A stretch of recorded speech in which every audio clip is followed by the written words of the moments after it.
Good evening, everyone. My name is Armina Maghrabian. I'm the Vice Chair of the Commission, and today I am stepping in for Chair Hatamian, who was not able to make it today. So may we have roll call, please? Yes. Commissioner Gazarian? Here. Commissioner Reen? Here. Commissioner Naravian? Here. Chair Maghrabian? Here. Let's approve the minutes. Minutes action, consideration for the minutes of the March 12th, 2025 meeting. Do we have a motion? Move that the minutes be approved. Commissioner Naravian, you would have to second it because. Second it. Yes. Let's go to voting, please. Commissioner Gazarian? Commissioner Reen? Yes. Commissioner Naravian? Chair Maghrabian? Yes. Next item, please. Oral communications, I have received one card from Sean Toro.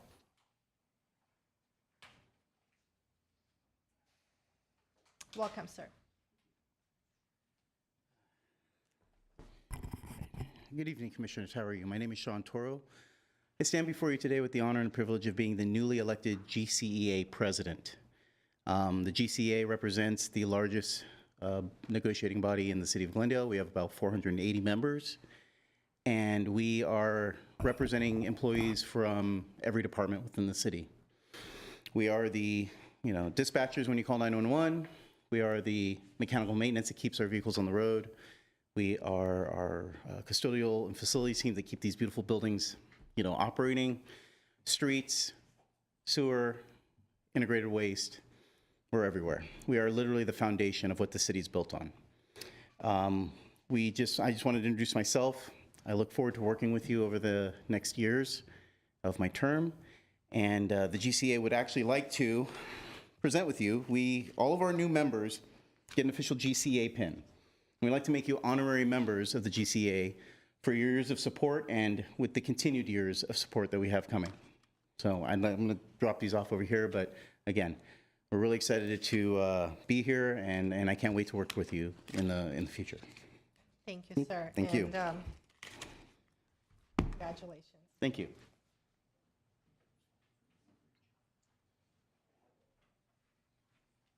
Next item, please.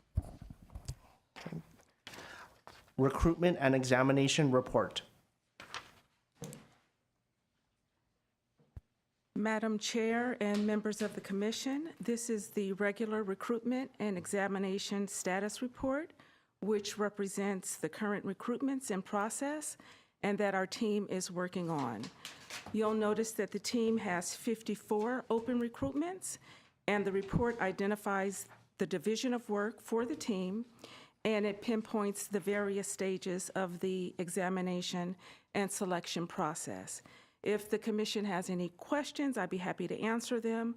Otherwise, this is a note and file item. Any questions or comments, fellow commissioners? Hearing none, let's move to the next item. Eligible list established. Yes, Madam Chair and members of the commission, the subject before you is the regular report that includes all of the eligible lists that were recently established since our last meeting in March. The report includes the total number of applications and the number of individuals that advanced through the various stages of our processes. Since our last meeting, we have had a total of 14 lists that were established. 7 were open to the public, 4 were given on a promotional basis, and 3 were on an open and promotional basis. This is also a note and file item. However, if the commission has any questions, we'd be happy to answer them. Thank you, Ms. Adams. Any questions or comments? Hearing none, let's go to the next item, please. Class specification initiative update. Yes, Madam Chair and members of the commission, we'd like to take a few minutes to update you on an important initiative we're undertaking in the Human Resources Department. We're taking a systematic review and an update of all of our class specifications across the city's 14 departments. Many of these specifications haven't been reviewed since 2020, and some go back even further. To give you a sense of where we stand, 207 class specifications have been updated since 2020. 523 were last revised sometime between 2000 and 2019. 57 haven't been updated since before 2000. Our goal with this initiative is to ensure that every job classification remains current, relevant, and aligned with the city's operational needs.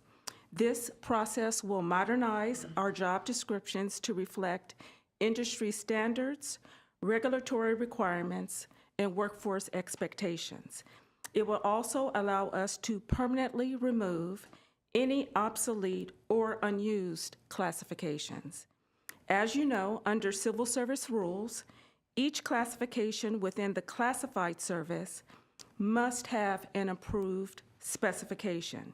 These documents are the foundation for recruitment, performance evaluations, and workforce planning. Each specification includes key components like the job title, definition, essential duties, qualifications, and FLSA designation. While today's update is just informational and a note and file item, we wanted to bring this initiative to your attention and, in the next agenda item, introduce you to the updated format that will soon be implemented citywide. The new format is designed to improve clarity, consistency, and usability across all classifications. We will keep you informed as we move forward, and we will discuss the next agenda item. And after we do so, if there are any specific considerations that you would like us to keep in mind, we do want to hear your input. Ms. Adams, thank you so much for this update. I personally truly appreciate it, and I know that my fellow commissioners will as well. Any comments from anyone else before we move on? No comments. Okay, next item, please. Class specification for approval, Human Resources Manager. So, Madam Chair and members of the commission, before you is a new class specification for your approval, the Human Resources Manager for the Human Resources Department.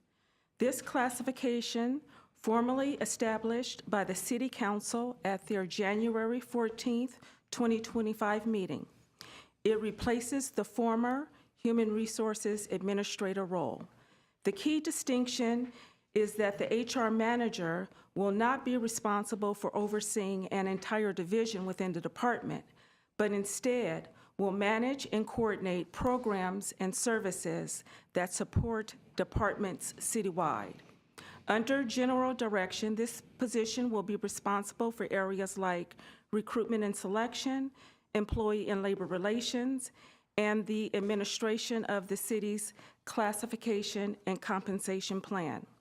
The nature of the work requires creativity and sound judgment, as it is done broadly within a policy framework, and the incumbent will have a lot of discretion in how objectives are met. This position will report to the Deputy Director of Human Resources and will provide direct supervision to both professional and support staff. Although this is a confidential classification, we did notify the Glendale Management Association, and at the time of the agenda's posting, they did not express any concerns. A Fair Labor Standards Act review has also been completed to ensure the correct designation for this role. With that, we respectfully request your approval of the new Human Resources Manager classification specification as submitted. If you have any questions, I'd be happy to answer them. Thank you, Ms. Adams. Any questions?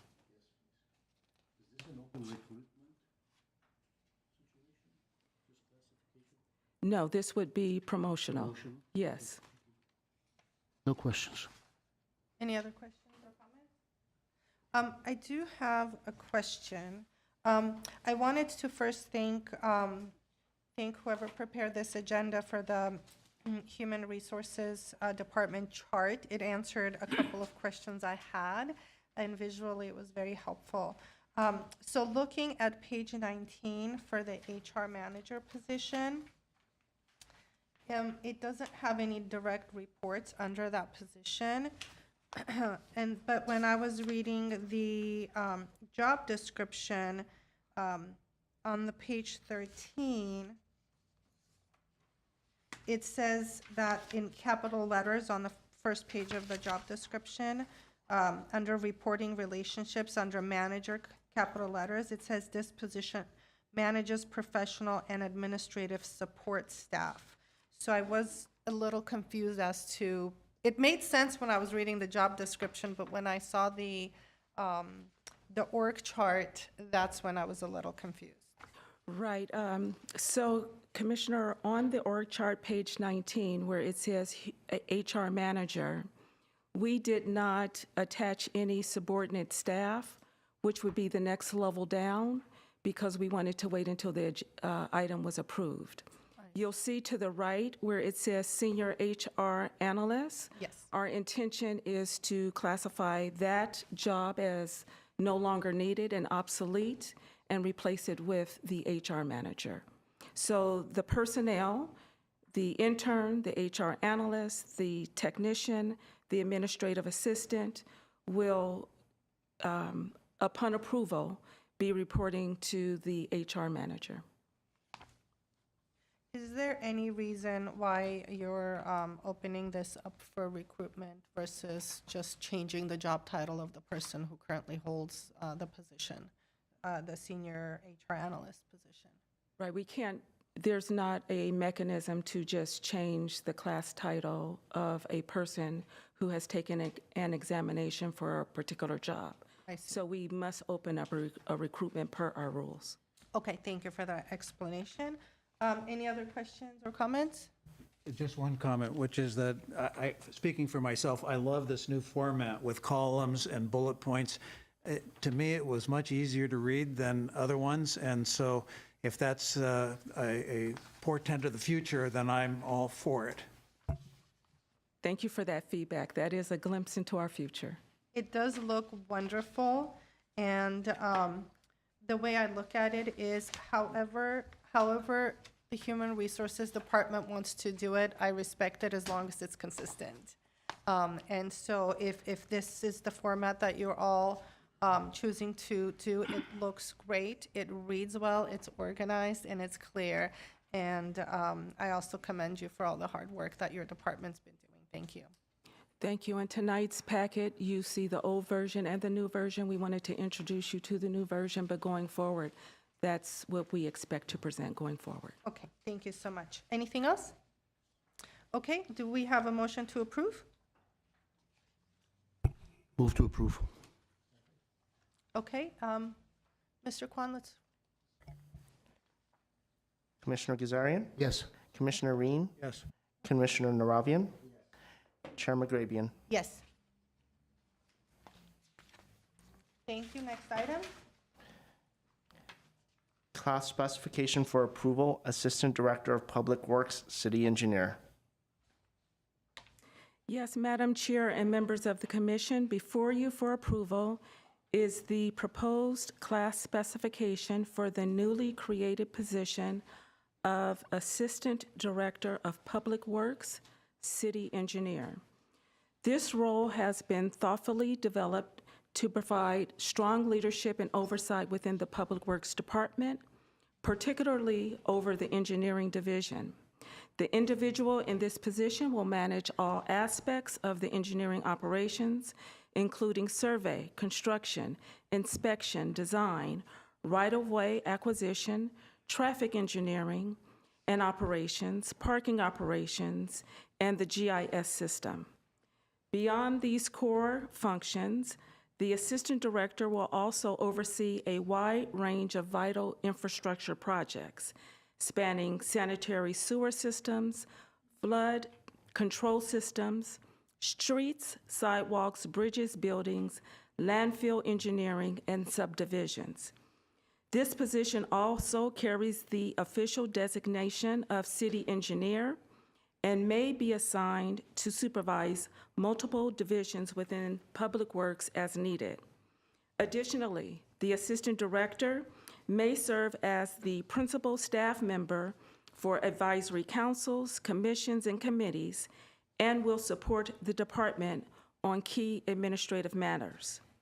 Lastly, this individual will play a critical role in shaping the department's strategic direction, helping to establish goals, objectives, and long-term strategies for the Public Works programs.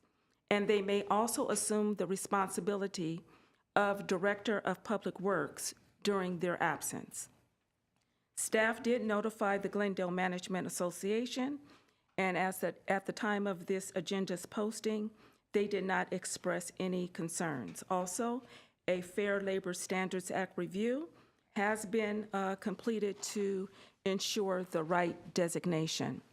We have our HR staff here, along with our Director of Public Works, Daniel Hernandez.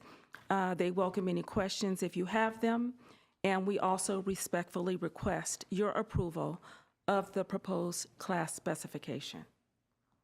Thank you, Ms. Adams. Any questions or comments from my fellow commissioners? Nothing? Okay, any motions? I move that we approve this classification. Second. Okay, Mr. Kwan? Commissioner Gazarian, Yes. Commissioner Reen, Yes. Commissioner Naravian, Chair Magrabian. Yes. Thank you, everyone. Next item, please. Class specification for approval, Deputy Director of Public Works. Madam Chair, a revised copy of this item was left for you on the dais.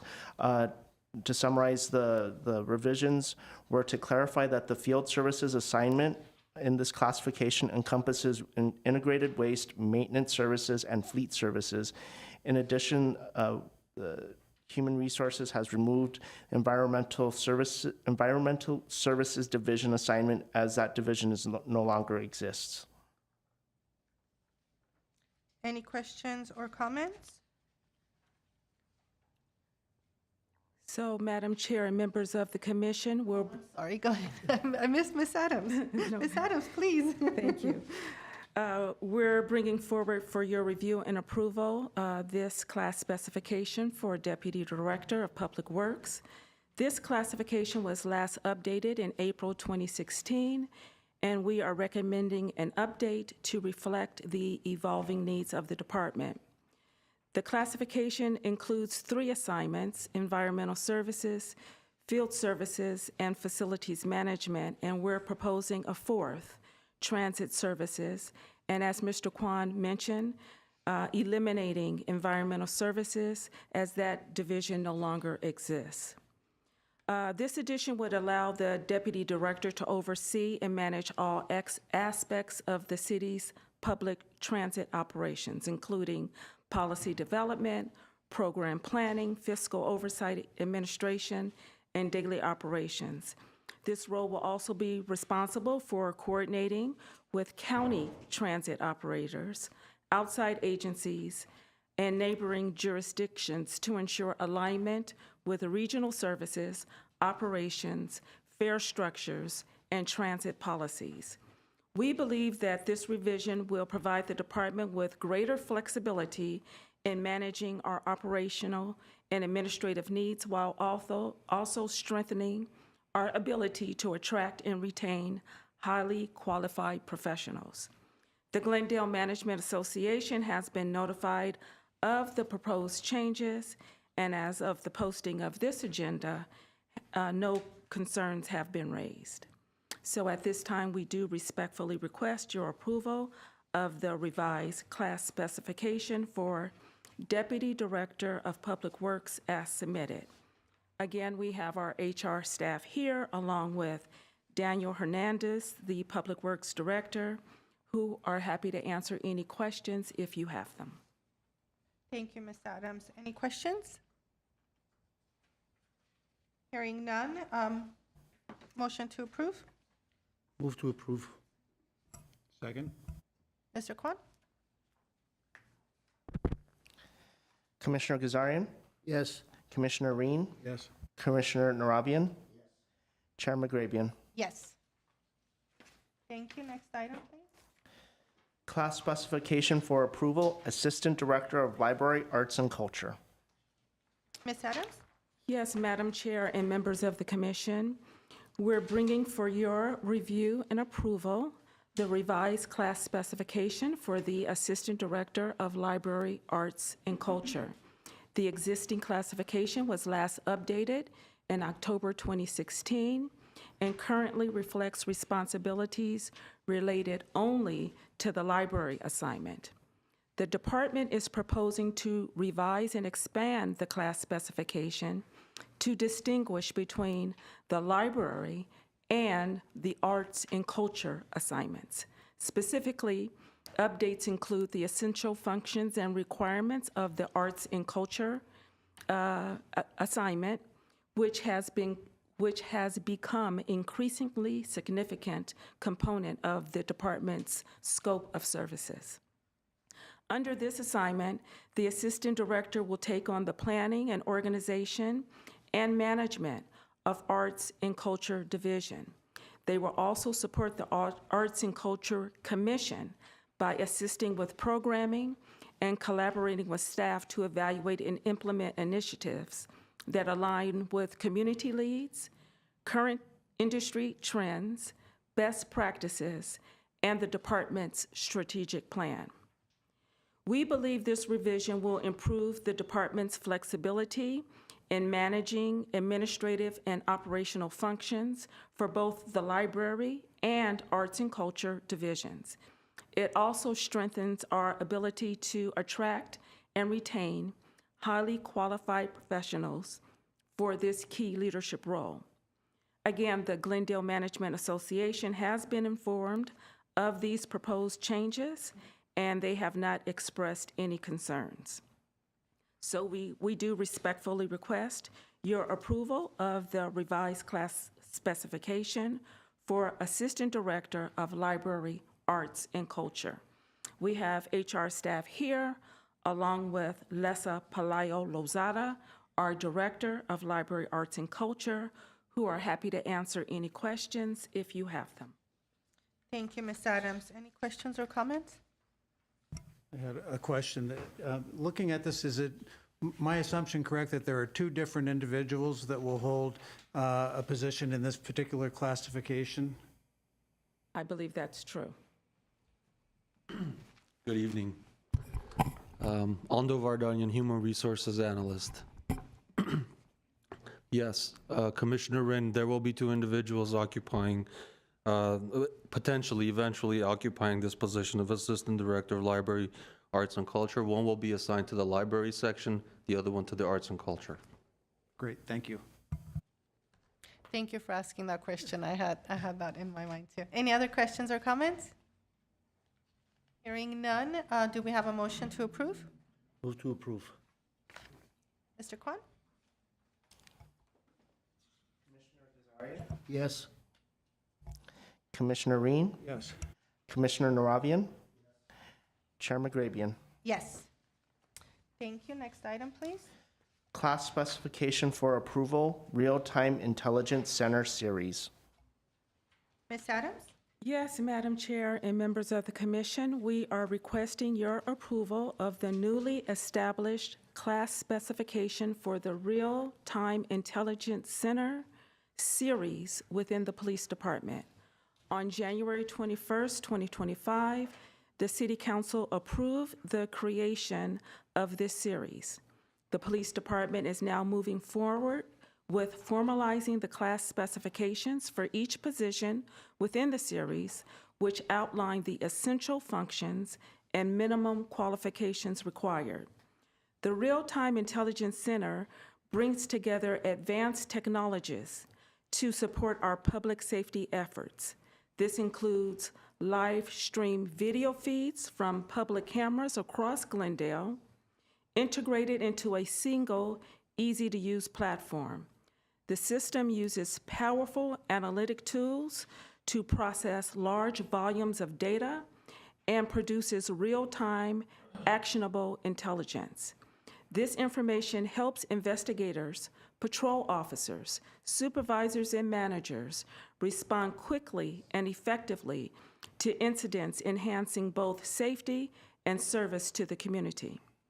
The classifications in this series will support the day-to-day operation and staffing of the sitter under the supervision of a police sergeant and lieutenant. Their responsibilities will include monitoring calls for service, operating camera systems, and managing the center's technology tools. The Glendale City Employees Association has been notified of this proposed classification series, and at the time of the agenda's posting, had not expressed any concerns. Also, a FLSA study has been completed to ensure appropriate classification for the positions within the series. We do respectfully request your approval of the new Real-Time Intelligence Center series as submitted. We have Russ Kwan here, along with both our Deputy Police Chief Andrew Jenks and Captain Robert William, who are happy to answer any questions if you have them. Any questions, comments? I do have a question to ask.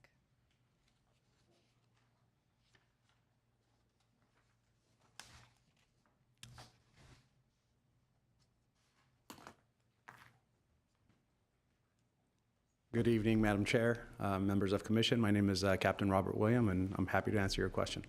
Thank you, Captain William. So this center is brand new, is that correct? It is brand new, and generally speaking, but it's been in operation since October. Okay. So my question is, since we have a brand new center and three brand new classifications and positions, I thought it was odd that we didn't have the supervisor series, did not ask for any supervisory experience. Now, I know that all positions will be subject to supervision by a lieutenant and a sergeant, so maybe that's the reason. But just looking at it, because it's a new center, because it's all new positions, I would have liked to see some supervisory experience for the supervisor. It looks like this classification on page 48 does not need to have any supervisory experience, and this could potentially be their first time ever supervisory job. But because it seems like a really important position in a really important center, it's brand new, and I feel like in order to sort of ensure the success of the department, I would have liked to see some supervision, 1 year, 6 months, something. So I'm sure there's a perfectly good reason, but I would just like to know your answer to why the supervision requirement wasn't in there. Correct. Madam Chair, as you correctly noted, it is going to be supervised by a sworn sergeant and a sworn lieutenant who are in-house within the building at all times, 24 hours, 7 days a week. This position does require 3 years of experience working within this classification. We do understand that Real-Time Intelligence Center is a fairly new concept. There aren't very many organizations that have Real-Time Intelligence Center. It's a new concept across the board nationwide for law enforcement agencies, which is one of the reasons we also expanded that experience to go to military and some private sectors like private security companies. While it's new for law enforcement, it's not necessarily new for military experience and the public sector the private sector when it comes to private security companies. Those are one of the reasons. The position itself, the supervisory position, will be responsible for the scheduling and staffing, which would be under the direction of the sergeant and the lieutenant in charge of the Real-Time Intelligence Center. Thank you so much for that explanation. Of course. That makes sense. Thank you. Anything else? I'm just curious, if we're operating already, how did the classification get filled? How was there a bulletin and a recruitment on this when there's no classification yet? So we've been very cautious with how we approach this, given that we are essentially a flagship organization that is taking on this project. A lot of organizations are looking into how Glendale is going to do this. And so we've explored many different ways of how we're going to staff this. We've also consulted with now, within the last 3 to 5 years, there's been a Real-Time Intelligence Center association that's been developed within the law enforcement community, and we've consulted with them as well to see what would be the practice. We've even looked at some private companies to see if we can bring them in. Essentially, we had a meeting within our organization. We wanted to keep it in-house and give our employees some opportunities to develop into this position. For the time being, we've created a position to allow some of our dispatchers who are highly qualified. They went through a selection process, and they are the ones that are currently working in the Real-Time Intelligence Center, and it's proven to be very successful. Our hope is to keep that position available within the Real-Time Intelligence Center to give our dispatchers an opportunity to essentially transfer into a specialized unit outside of your traditional dispatching. So for now, that's what we've been doing since October, utilizing our communications operators in a special assignment capacity to work in the Real-Time Intelligence Center. Got it. Thank you very much. Thank you. Any other questions? Sometimes I feel like you have to live in that position a little bit to know what the needs are, like buying a home and not immediately tearing everything apart and then realizing, well, I didn't like that window because now it's, really hot in the summertime. So you sometimes have to, it makes sense to me that you opened it and tried to fill it with current positions to see what your actual needs are. Correct. That makes perfect sense to me. Anything else? Any other questions or comments? No, hearing none. Do we have a motion to approve? Move to approve. Second. Mr. Kwan, roll call, please. Commissioner Gazarian? Yes. Commissioner Reen? Yes. Commissioner Narabian? Chair McGrabian? Yes. Thank you. Next item, please. Class specification for approval, Power Systems Operator Series. Madam Chair, also this was a revised class specification that was also left on the dais for you. The changes that were made were minor clerical errors that were found. Thank you, Mr. Kwan. Ms. Adams? Yes, Madam Chair and members of the commission, we are here to present for your review and approval the revised class specification for the Power System Operator Series within Glendale Water and Power. The last revision to this classification occurred in May 2018. The classifications in this series are critical to the operation and maintenance of the city's power system, ensuring the reliability and delivery of electricity throughout Glendale. As industry standards have evolved, the department is requesting updates to the minimum qualifications for these classifications. In particular, we are aligning with the current standards set by the North American Electric Reliability Corporation, or NERC. NERC provides a certification program that validates the knowledge and skills required to maintain a safe and secure electrical grid. By incorporating NERC certification into our job requirements, we aim to ensure our workforce remains knowledgeable and well-prepared to meet the demands of this essential function. Additionally, for the Power System Operator 1 classification, we are proposing to include utility operations and field work as a specific experience requirement. This change is intended to help attract candidates with the hands-on expertise needed to be successful in the role. The International Brotherhood of Electrical Workers has been notified of these proposed revisions and has not raised any concerns. Therefore, we respectfully recommend approval of the revised class specification for the Power System Operator Series. We have HR staff here, along with Donald Doro, our Principal Power Systems Operator, who are happy to answer any questions if you have them. Any questions? I do have a question.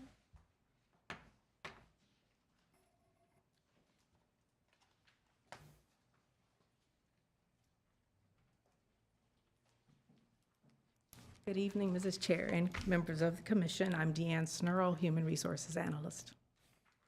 Good evening, thank you. So I was looking on page 6 of 8 for the Principal Power System Operator. At first reading this, it looked like it was like the lead position in the series because just when I read it, but when I looked at the distinguished characteristics on the top of page 7, it did identify this classification as a mid-management classification.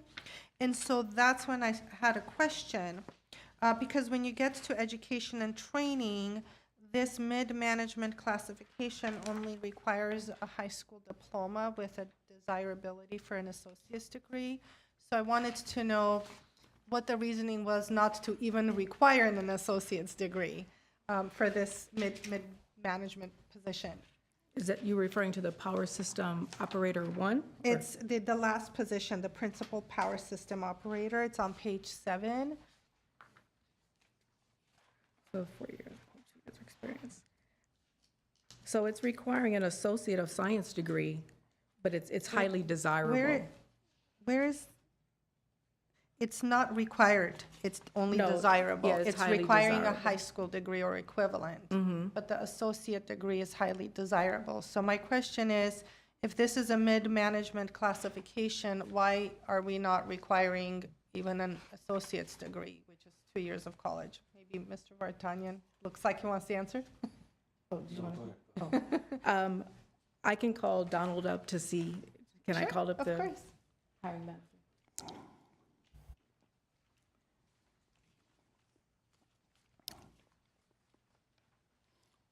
Good evening. Yes, good evening, Chair and Commission members.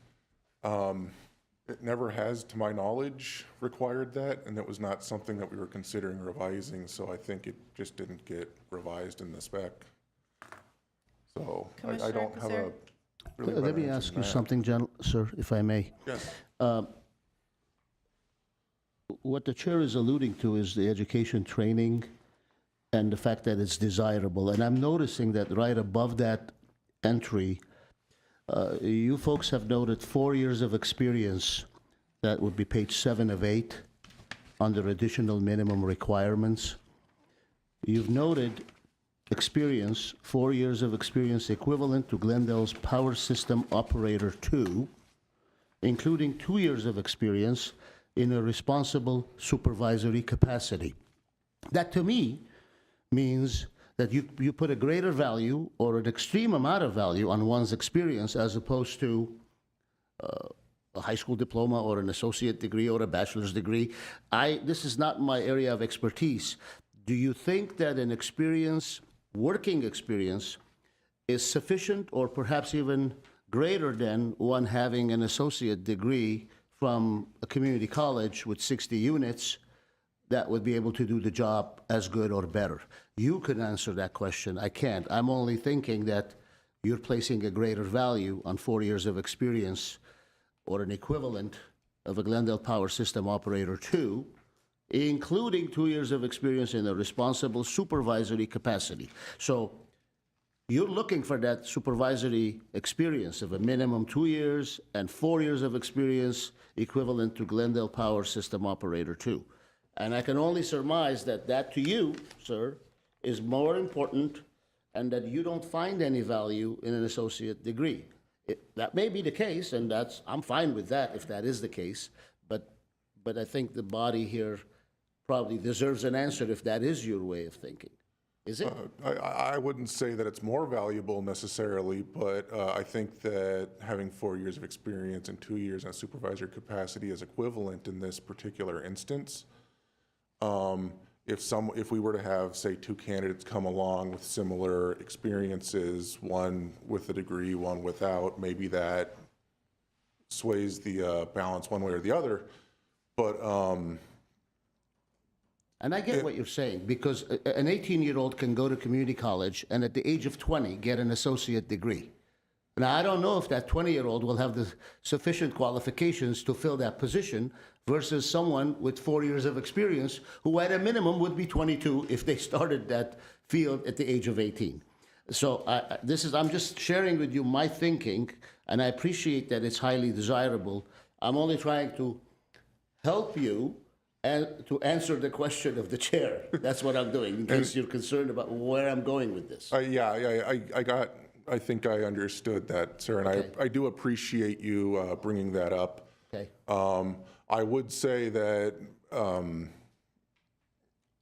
the experience is highly valued, yes. So to answer your question, I don't believe that it's required necessarily to have a degree, because that doesn't necessarily mean you have excelled in the field of power system operations or utility operations at all. Fair enough.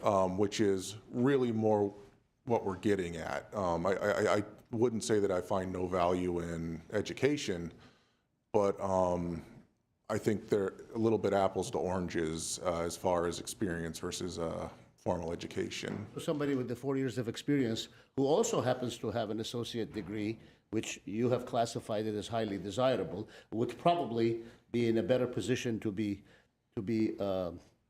retained or engaged or hired as opposed to someone without it. Would that be a fair assessment? I think that'd be fair to say. Okay. All right. Thank you. I do appreciate that, Commissioner Kazarian. I do also see the experience, and that makes perfect sense. I just, my comment is a little bit looking out. What this position tells me, and I don't know if there are other similar positions, is that we as a city do not require our mid-level managers to have any education beyond high school diploma. Because yes, 2 years of college education doesn't seem like anything, but it's something better than nothing. And that level of experience, education is valued in our city. So when I see a classification that says mid-management classification with only a high school diploma required, I do have a concern. If your department how long has your department had this classification? and it's, I understand we're changing it now, amending it, but how long has your department had this classification? So the Power System Operator Series, I believe, was enacted in 2018 or so. We used to be called Electrical System Dispatchers, Senior Dispatchers, and Dispatching Supervisor, and those titles were changed to be more in line with industry standards. So Principal Power System Operator has only been around for that long.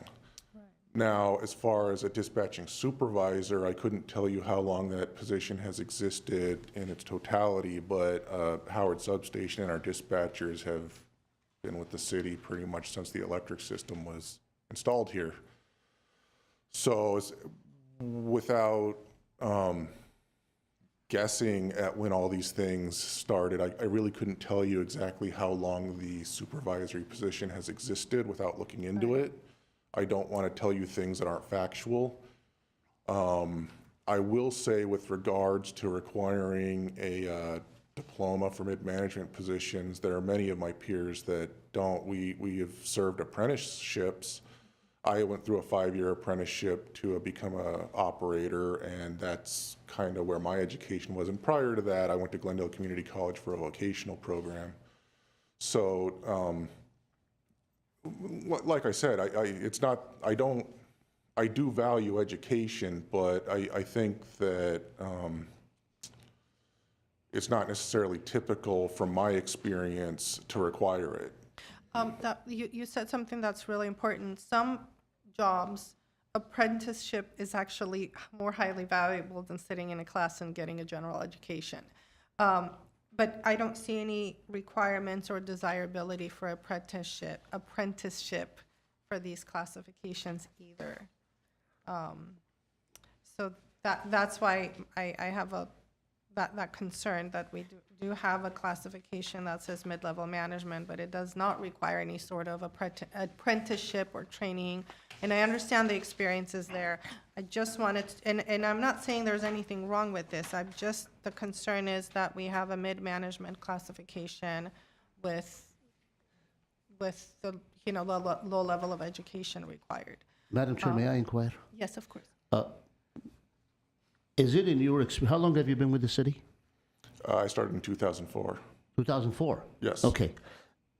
Is in your experience apparent that most people who perform these types of duties are skilled in the skill set that requires to perform these duties, but not necessarily folks who have college degrees, associate degrees, or otherwise?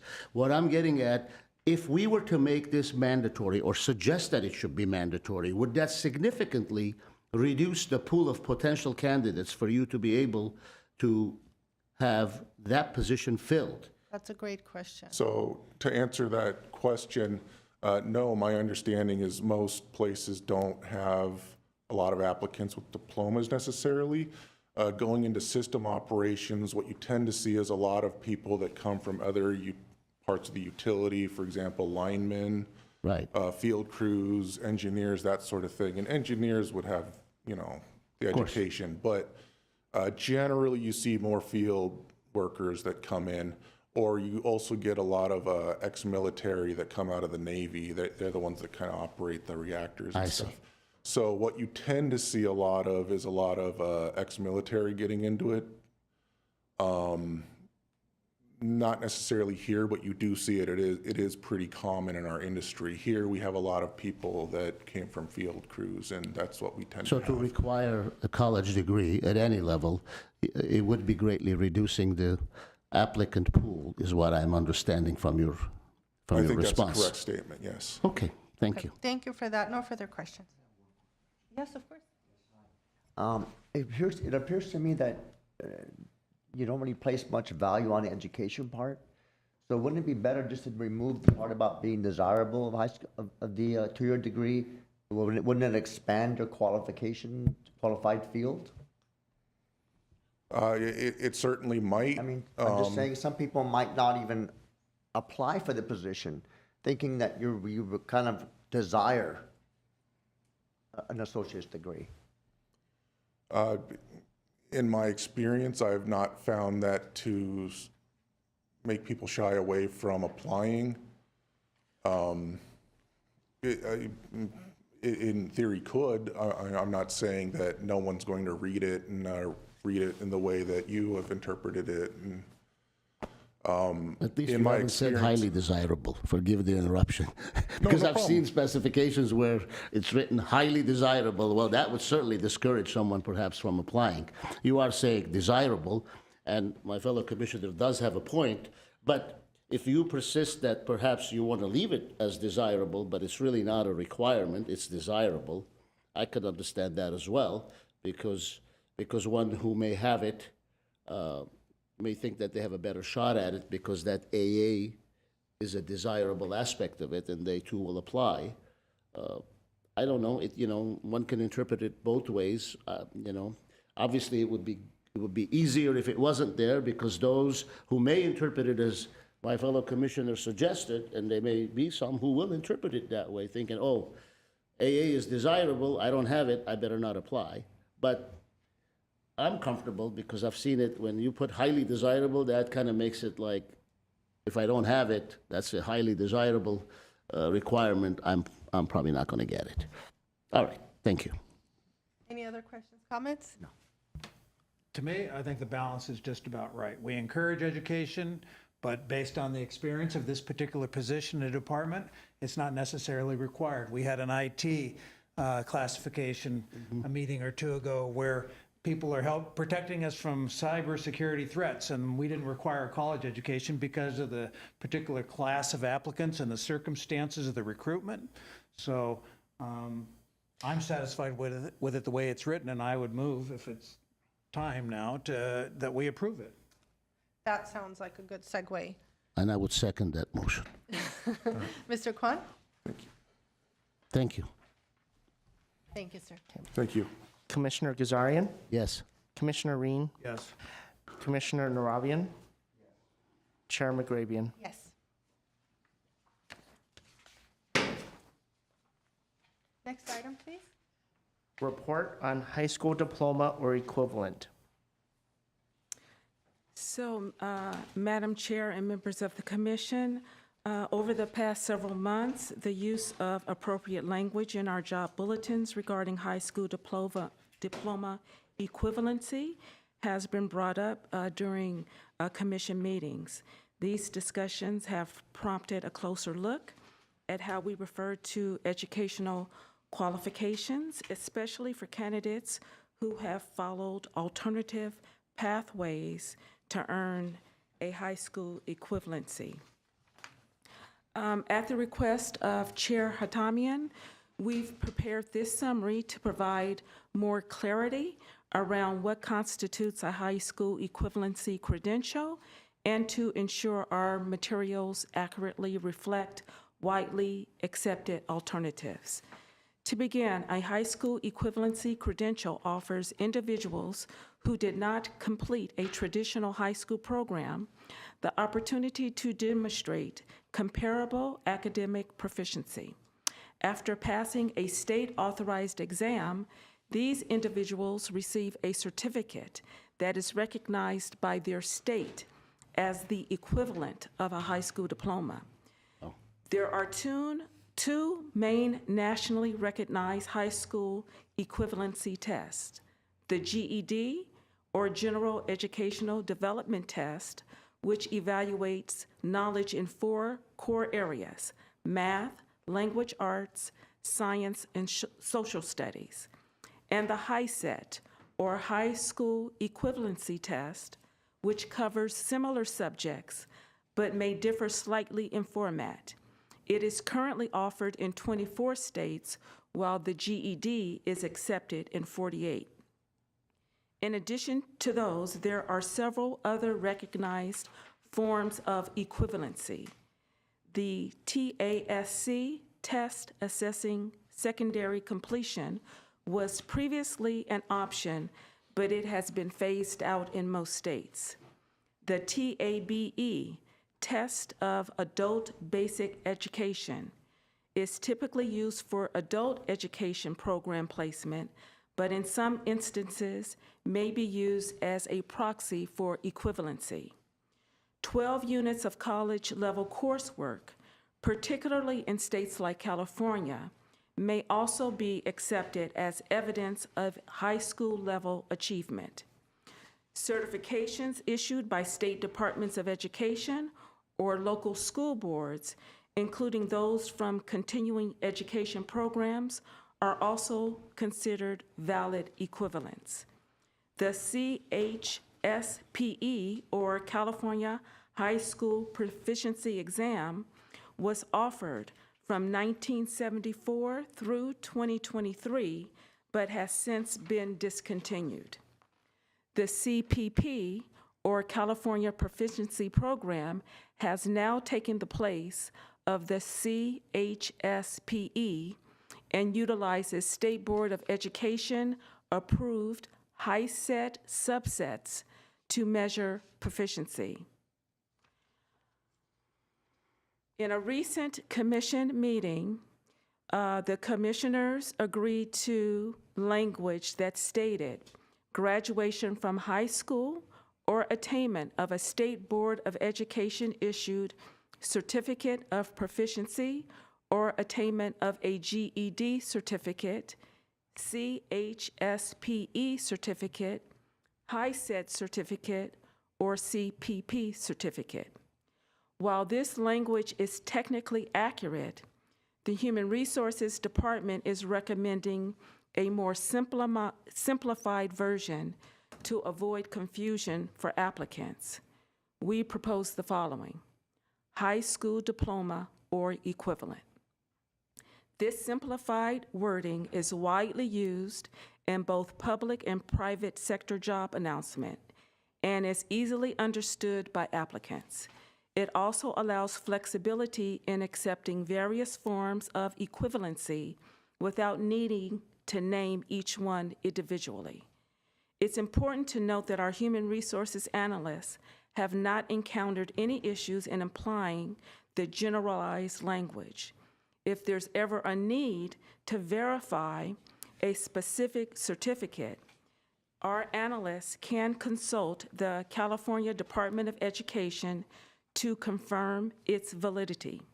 And finally, should an applicant be disqualified based on their qualifications, they do have the right to appeal to the Civil Service Commission under your civil service rules.